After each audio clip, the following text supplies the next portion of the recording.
Hello, everyone, and welcome to UBS Trending. I'm Anthony Pastore. Thanks for joining us today. The UBS Advanced Planning Group's 2022 Year-End Planning Guide is out. Today, we're going to give you an overview of what's in the guide and how it can be beneficial for tax and estate planning, as well as structuring within a family office. Let me welcome my two guests for this discussion, Jacqueline Denton and Todd Mayo, both from the Advanced Planning Group. Jacqueline and Todd, good to see both of you, and thanks for joining us. Congrats on the latest guide. And Todd, any of our viewers who have seen our show before have seen you on with me before, so welcome back. And Jacqueline, welcome to you. So I thought, Jacqueline, I could start with you, and since we're talking about the guide here, maybe you can give us a bit of a brief overview of what's in the 2022 version. Anthony, thank you, of course. So the Year-End Tax Planning Guide is an annual publication that's written by our Advanced Planning Group. In the guide, we cover a number of topics to encourage our clients to consider which planning strategies may help them to reduce their tax burden for the year, and also to highlight any changes in state or federal law that may affect our clients. So when people think about year-end tax planning, they naturally think about their income taxes. The guide, of course, does cover a number of topics related to federal and state income tax planning, but it also covers a number of other areas, such as investment and financial related planning, retirement planning, wealth transfer planning and trust administration, and finally, charitable giving. And we discuss a number of strategies there so that clients can be really thoughtful about the way that they're giving to charity and how to create the most impact when they're doing that, whether that's a public charity or their own private foundation. So as you can tell, the guide is fairly long and covers a lot of ground.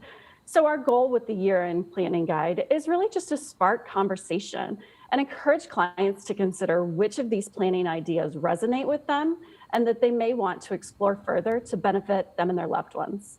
Terrific, Jacqueline. Thank you. Yes, there is a lot to cover in the report, and I know we're only going to focus on a handful of the topics that are in there. So let's get to the matter at hand then. Todd, let me bring you in here.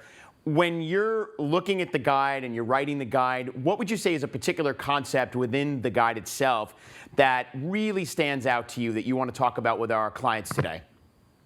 Anthony, thank you. Yeah, as Jacqueline was saying, the guide covers a lot of information. It's a compendium of ideas. And some of them are kind of obvious, like the income tax planning. So maybe what I'll do is I'll focus one that sometimes flies a little bit under the radar, which is really the estate tax planning.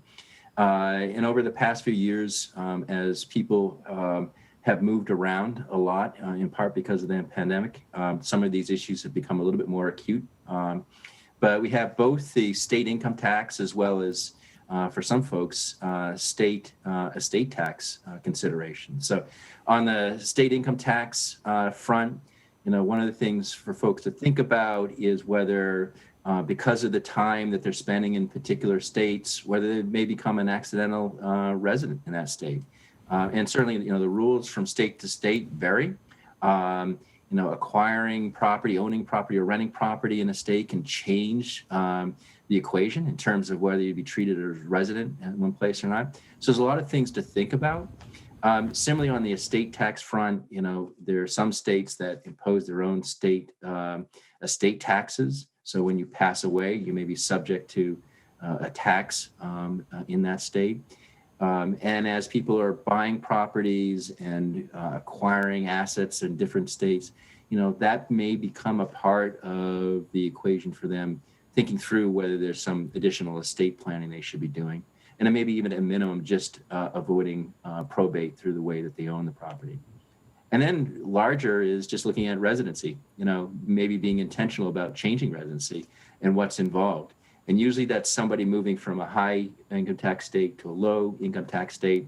And it's often not the state where they're ending up that really cares about a lot of these residency issues. It's the state they're leaving. So that would be the thing that I would really highlight, because it does fly on the radar for a lot of folks. Yeah, that makes a lot of sense, Todd. And you make a really good point where a lot of folks, certainly since the start of the pandemic, have moved to other states. Sometimes they're going from high income tax states to lower, but a lot of movement around the country. So a really good thing to understand and read through.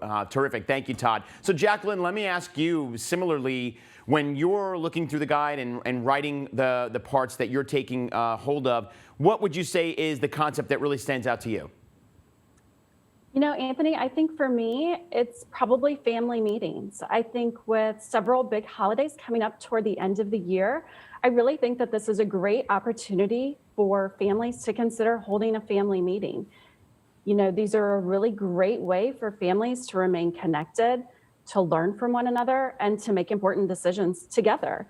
It really is an invaluable way for the older generations to pass down information to their children, sometimes even their grandchildren, depending on their ages, and help them understand the benefits and the burdens of family wealth. You know, these don't necessarily need to be a multi-day retreat. It really can be as simple as setting aside a few hours together to talk about a specific topic. We do find that it's really helpful to prepare an agenda, helps keep the families stay on topic and really accomplish their goals for the family meeting. And it can be just the family, or they may want to bring in an outside advisor, depending on what the topic is going to be. So, for example, a family meeting is a great opportunity for them to sit down and talk about their estate planning, for the older generation to really explain to the younger members of their family exactly how their estate plan is set up and what structures they have in place and why they have those in place. You know, we find that it's much easier when the younger generation at least has some sort of preliminary understanding about the structure. And also beyond that, it really encourages them to take a look at their own estate plan and really step back and say, wow, is there something else that I should be doing in my own estate plan? So it's just a great time for families to really get together, reconnect, and to talk about those important decisions and do it together as a family. I do want to mention that our Family Advisory and Philanthropy Services group is a wonderful resource, and they also have some excellent written materials on holding family meetings. So if we do have a client that's considering holding a family meeting, I would highly encourage clients to really check out their resources as well. Yeah, I agree. And and look, at the end of the day, as you said, Jacqueline, there's lots of resources at UBS. So the first person that you should be connecting with, of course, is your financial advisor. And they also have copies of this guide, so you can get that there. But in the meantime, let me thank you, Todd and Jacqueline, for joining. Some great stuff. Again, only scratching the surface of what's in the guide for 2022. So everybody, again, if you're interested in reading more about what's in there and what the Advanced Planning Group is working on within the guide, take a look there. Thank you, Todd. Thank you, Jacqueline. See you soon. Thank you, Anthony. Great. And again, for more information and to get a copy of the year-end planning guide, contact your UBS financial advisor. In the meantime, everybody, make sure to follow us, UBS that is, on social media. We're on Facebook, Instagram, Twitter, and LinkedIn. Plus, all of our past UBS Trending episodes are available right now on demand, so you don't have to miss any of our episodes. And as always, again, if you have questions, if you want to schedule a meeting, if you want to connect with someone within our Family Advisory and Philanthropy Services team, as Jacqueline mentioned, make sure to connect with your financial advisor. Until next time, I'm Anthony Pastore. We hope you have a great day, and remember to keep your eyes on what's trending. See you soon, everybody.